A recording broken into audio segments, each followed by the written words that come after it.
Olá, muito boa tarde, muito bom dia, aliás. Eu sou o professor Henrique Littaf, do canal Lógica Online. Sejam muito bem-vindos para a nossa aula. Vamos fazer uma revisão geral do material de corrente elétrica de Física 3. Material voltado para o PSC, SIS 3 e também para o Enem e o Macro da Universidade do Estado do Amazonas. Por favor, anote tudo detalhadamente. Caso queira fazer parte dos nossos pacotes de aulas, por favor, de contato conosco através de nossas redes sociais do Lógica Online.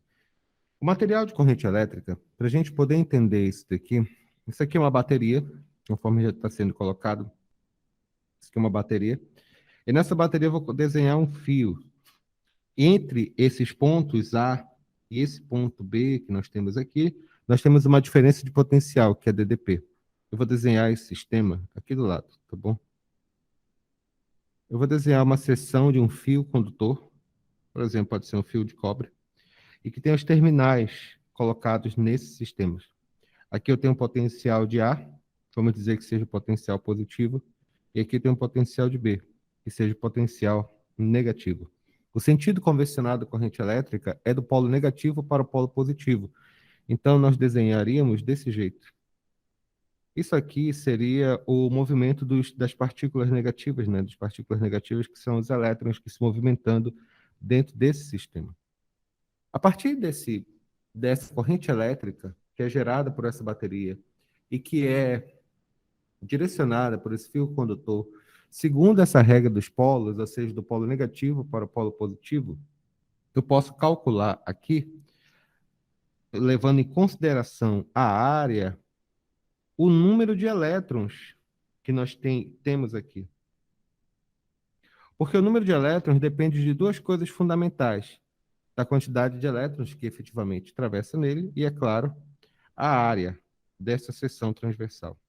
Significa, portanto, que quanto mais grosso o fio, maior a quantidade de corrente elétrica que eu posso passar por ele.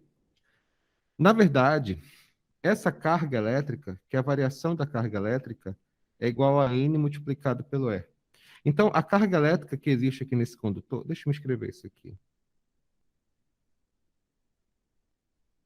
Essa carga elétrica que existe nesse condutor é igual ao número de elétrons que o atravessa,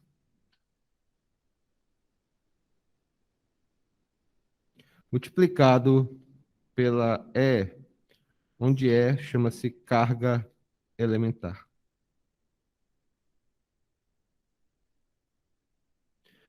Embora não seja necessário decorar esse número, esse valor da carga elementar equivale a 1,6 vezes 10 elevado a menos 19 coulombs.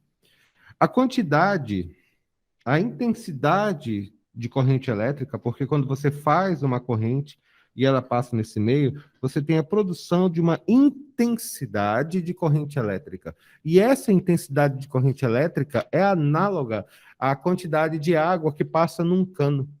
Quanto mais água passar no cano, maior a intensidade da força de água, por assim dizer, nós dizemos isso, né? Da corrente elétrica é a mesma coisa.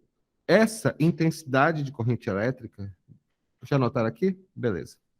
Essa intensidade de corrente elétrica pode ser descrita assim: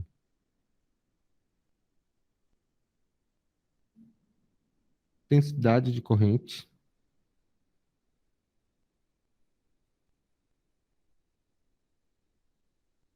elétrica é igual à variação da carga dividido pelo intervalo de tempo.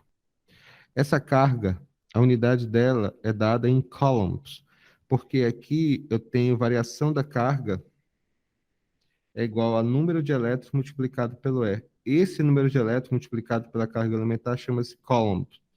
Então, nós temos essa variação da carga em coulombs e a intensidade de variação do intervalo de tempo é dado por segundo.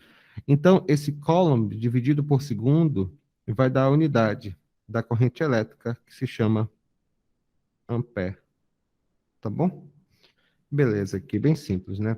Então, quando você vai trabalhar dentro de um sistema, nós temos que descobrir a carga que existe dentro dele e a intensidade de corrente elétrica que atravessa. Antes de explicar como funciona isso dentro de um circuito elétrico, eu só preciso fazer uma pequena revisão, falando sobre o sentido convencional da corrente elétrica.